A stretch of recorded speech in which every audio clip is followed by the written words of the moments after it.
Shri Rahul Mamkootathil MLA കൂടി നമ്മളോടൊപ്പം ചേരുന്നുണ്ട് ടെലിഫോൺ ലൈനിൽ. ശ്രീ രാഹുൽ മാങ്കൂട്ടത്തിൽ കേൾക്കുന്നുണ്ടോ? ശ്രീ രാഹുൽ, നമസ്കാരം. രാഹുൽ, നമസ്കാരം. Good morning. രാഹുൽ, ഈ PV അൻവറിന്റെ വിഷയത്തിൽ എന്താണ് താങ്കളുടെ ഒരു അഭിപ്രായം?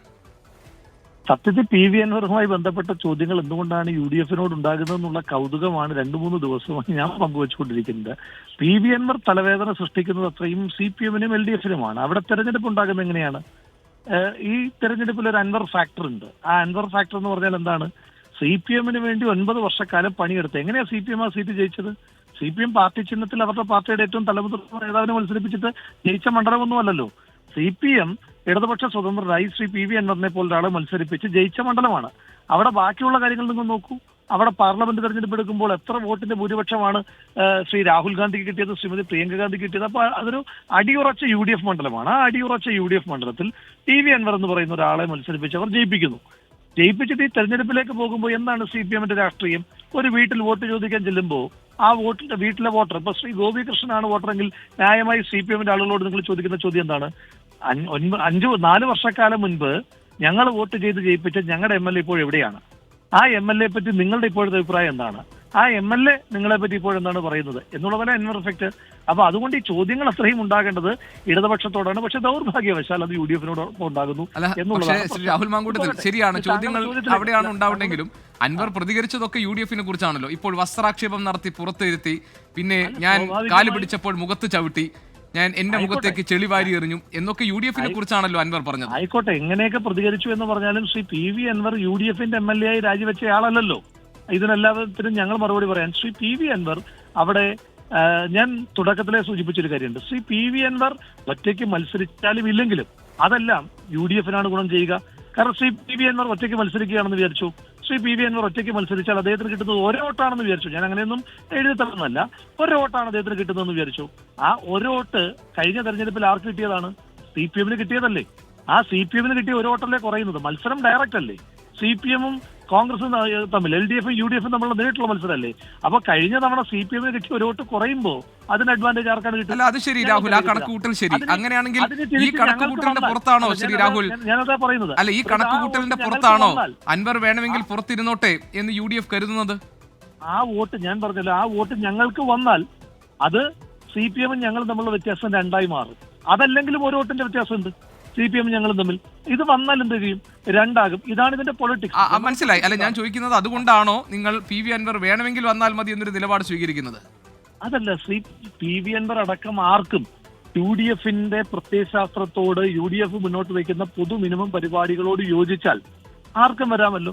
അത് PV അൻവർ എന്നല്ല, അത് നാളെ വേറൊരാൾക്ക് വേണമെങ്കിലും UDF-ന്റെ പൊതു നിലപാടുകളോട് യോജിച്ചാൽ ആർക്കും വരാം. പക്ഷേ PV അൻവർ പറയുന്നത് 1 മാസം മുൻപ് കത്ത് കൊടുത്തിട്ട് ഇപ്പോഴും വസ്ത്രാക്ഷേപം നടത്തി പുറത്തിട്ടിരിക്കുകയാണ്, മുഖത്ത് ചവിട്ടുകയാണ്, ചെളിവാരി എറിയുകയാണെന്നാണല്ലോ പറയുന്നത്. മുന്നണിയിലെടുക്കുക എന്ന് പറയുന്നത് കുറച്ചുകൂടി ഗൗരവ സ്വഭാവമുള്ള കാര്യമാണ്.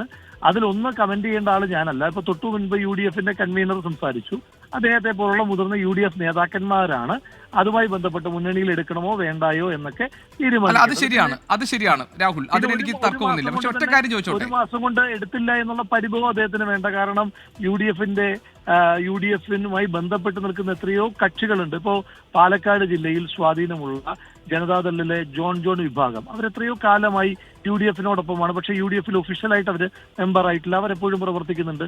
അപ്പോൾ 1 മാസമായി എന്ന് പറയുന്ന ഒരു മുന്നണിയിലേക്ക് വരാനുള്ള ഒരു വലിയ കാലയളവായിട്ട് ശ്രീ PV അൻവറിന് ഒരു വിഷമം തോന്നേണ്ടതില്ല എന്നാണ് എന്റെ വ്യക്തിപരമായ അഭിപ്രായം. പക്ഷെ അതിനകത്തൊന്നും അഭിപ്രായം പറയേണ്ട ആള് ഞാനല്ല എന്നുള്ള ഉത്തമമായ ബോധ്യം എനിക്ക്. അല്ല, അത് ശരിയാണ്. ആ അഭിപ്രായം പറയേണ്ട ആൾ ഈ കാര്യത്തിൽ താങ്കളല്ല ഔദ്യോഗികമായി. ശരിയാണ്, ഞാൻ അതിനോട് യോജിക്കുന്നു രാഹുൽ. പക്ഷെ ഞാൻ ഒരു കാര്യം ചോദിച്ചോട്ടെ, VT ബൽറാം കഴിഞ്ഞ ദിവസം ഇട്ടൊരു ഫേസ്ബുക്ക് പോസ്റ്റ് താങ്കൾ കണ്ടോ? അല്ല, ബൽറാമിന്റെ ഫേസ്ബുക്ക് പോസ്റ്റ് കണ്ടിരുന്നു. ബൽറാമിന്റെ ഫേസ്ബുക്ക് അതിനോട് താങ്കൾക്ക് യോജിപ്പുണ്ടോ? ബൽറാമിന്റെ ഫേസ്ബുക്ക് പോസ്റ്റിനകത്തും അദ്ദേഹം പറയുന്നത് എന്താണ്? അദ്ദേഹം പറയുന്നത് ശ്രീ PV അൻവർ UDF-നോടൊപ്പമാണ് എങ്കിൽ ആ UDF-നോടൊപ്പം. അതല്ല, ഇപ്പം അദ്ദേഹം പറഞ്ഞത് യാഥാർത്ഥ്യമാണല്ലോ. ഇപ്പം ശ്രീ PV അൻവർ UDF-ന് എതിരായിട്ടാണ് നിലപാടെടുക്കുന്നതെങ്കിൽ ശ്രീ PV അൻവറിന്റെ നിലപാടിനെ കൂടിയല്ലേ പരാജയപ്പെടുത്തുക? അത് സ്വാഭാവികമല്ലേ. കാരണം UDF ഈ തെരഞ്ഞെടുപ്പിൽ മത്സരിക്കുന്നത് ജയിക്കാൻ വേണ്ടിയിട്ടാണ്. അത് ജയിക്കുക എന്ന് പറയുന്നത് ഞങ്ങൾക്കൊരു MLA സൃഷ്ടിക്കുവാൻ വേണ്ടിയിട്ട് മാത്രമല്ല, ജനങ്ങളുടെ ഒരു അഭിലാഷമുണ്ട്. ജനങ്ങളുടെ ഒരു പ്രതിഷേധമുണ്ട് ഈ സർക്കാരിനോട്, ജനങ്ങളുടെ അഭിലാഷമുണ്ട് UDF വരണമെന്നുള്ളത്. അപ്പൊ അതുകൊണ്ട് തന്നെ ആ ജനങ്ങളുടെ അഭിലാഷത്തെ നിറവേറ്റുക എന്നുള്ളത് ഒരു രാഷ്ട്രീയ പ്രസ്ഥാനത്തിന്റെയും മുന്നണിയുടെ ഏറ്റവും പരമപ്രധാനമായ ഉത്തരവാദിത്വമായതുകൊണ്ട് ശ്രീ PV അൻവർ UDF-നെ അനുകൂലിച്ചാൽ ശ്രീ PV അൻവറിനെ കൂടെ കൂട്ടിയിട്ട്, അതല്ല ശ്രീ PV അൻവർ UDF-ന് വിരുദ്ധമായ നിലപാടാണ് എടുക്കുന്നതെങ്കിൽ അതിനെ കൂടി പരാജയപ്പെടുത്തിയിട്ട് ഉറപ്പായിട്ടും UDF ജയിക്കും. അതിനകത്ത് എന്താ തർക്കമുള്ളത്? ശരി, രാഹുൽ മാങ്കൂട്ടത്തിൽ ഞാൻ മനസ്സിലാക്കുന്നത് ഇങ്ങനെയാണ്. അതായത് UDF-ന്റെ ജയം ഉറപ്പാണ്, പക്ഷേ UDF-ന്റെ ജയം ഉറപ്പാക്കാൻ PV അൻവർ ഒരു അനിവാര്യ ഘടകമായി കാണുന്നില്ല. ഈ തെരഞ്ഞെടുപ്പിന് ഒരു കാരണക്കാരൻ PV അൻവർ ആണെങ്കിൽ പോലും, അല്ലേ? ഈ തെരഞ്ഞെടുപ്പിന്റെ കാരണക്കാരൻ PV അൻവർ ആണെന്ന് പറയുമ്പോൾ തന്നെ ഉണ്ട് ഒരു അൻവർ എഫക്ട്. ഞാൻ പറഞ്ഞല്ലോ, CPM-ന് എന്ത് രാഷ്ട്രീയമാണ് പറയാൻ കഴിയുക? അല്ല, ഞാൻ ചോദിച്ചത് UDF-ന്റെ വിജയത്തിന് PV അൻവർ ഒരു അത്യന്താപേക്ഷിത ഘടകമല്ല. ഏത് തെരഞ്ഞെടുപ്പിലായാലും ജനങ്ങളാണ് അത്യന്താപേക്ഷിതമായിട്ടുള്ള ഘടകം, ജനങ്ങളാണ് ഫാക്ടേഴ്സ്. അതിന് മുകളിൽ അതിനെ ചലഞ്ച് ചെയ്യാൻ ഒരാൾക്കും കഴിയില്ല. എനിക്ക് അല്ല, അത് ജനാധിപത്യത്തിന്റെ അടിസ്ഥാന തത്വമാണ്. ശ്രീ PV അൻവറിനും കഴിയില്ല, ഒരാൾക്കും കഴിയില്ല. ഞാനൊരു കാര്യം ശ്രീ ഗോപികൃഷ്ണൻ പറയാം. ഞാനൊരു തെരഞ്ഞെടുപ്പിൽ മാത്രമേ മത്സരിച്ചിട്ടുള്ളൂ, പക്ഷെ ദീർഘകാലമായി പൊതുപ്രവർത്തനം നടത്തി ഏതാണ്ട് 2 പതിറ്റാണ്ട് കാലത്തെ പൊതുപ്രവർത്തന എക്സ്പീരിയൻസ് ഉണ്ട്. ആ എക്സ്പീരിയൻസിൽ നിരവധി തെരഞ്ഞെടുപ്പ് കണ്ടതിൽ നിന്ന് പറയട്ടെ, ജനം ഒരാളെ, ഒരു രാഷ്ട്രീയത്തെ, ഒരു മുന്നണിയെ ജയിപ്പിക്കാൻ തീരുമാനിച്ചാൽ ഇനിയും ആരൊക്കെ ഇറങ്ങി നിന്നു എന്ന് പറഞ്ഞാലും ജനത്തിന്റെ തീരുമാനത്തെ മാറ്റാൻ കഴിയില്ല. എത്ര പ്രചണ്ഡ പ്രചരണങ്ങൾ ഉണ്ടായാലും അതിന്റെ ഗുണഭോക്താവെന്ന കൂടിയാണ് ഞാൻ പറയുന്നത്. നിങ്ങൾക്ക് പാലക്കാട് തെരഞ്ഞെടുപ്പ് ശ്രീ ഗോപികൃഷ്ണൻ അടക്കമുള്ള മാധ്യമപ്രവർത്തകർ റിപ്പോർട്ട് ചെയ്തതാണ്, നമ്മൾ നേരിട്ട് സംസാരിച്ചതാണ്. മാധ്യമപ്രവർത്തകർ, എതിർ രാഷ്ട്രീയ പ്രവർത്തകരും ഒക്കെ പറഞ്ഞത് എന്താണ്? ഇഞ്ചോടിഞ്ച് മത്സരം. ആ ഇഞ്ചോടിഞ്ച് മത്സരമല്ല എന്ന് ജനം തീരുമാനിച്ചതാണ്.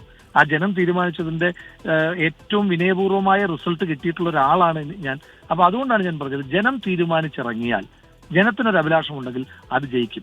നിലമ്പൂരിലെ ജനത്തിന്റെ അഭിലാഷം UDF-നെ ജയിപ്പിക്കുക, ശ്രീ ആര്യാടൻ ഷൗക്കത്തിനെ ജയിപ്പിക്കുക എന്നുള്ളതാണ്. അതുകൊണ്ട് മറ്റൊന്നും ഒരു ഫാക്ടറും തടസ്സം അല്ല. തുടർച്ചയായി 2ാം ഘട്ടത്തിൽ അധികാരത്തിൽ വന്നപ്പോൾ ഇടതുമുന്നണിയും പറഞ്ഞത് അത് തന്നെയായിരുന്നു ശ്രീ രാഹുൽ മാങ്കൂട്ടത്തിൽ. ഞാൻ പറഞ്ഞത് ജനാധിപത്യത്തിൽ അതൊരു അടിസ്ഥാന തത്വമാണ്, ജനമാണ് തീരുമാനിക്കുന്നത്, നമ്മൾ അത് റെസ്പെക്ട് ചെയ്യുകയും ചെയ്യുന്നു. ശരി, വളരെയധികം നന്ദി ശ്രീ രാഹുൽ മാങ്കൂട്ടത്തിൽ, താങ്കൾ ഈ ഘട്ടത്തിൽ പ്രതികരിക്കാൻ എത്തിയതിന്.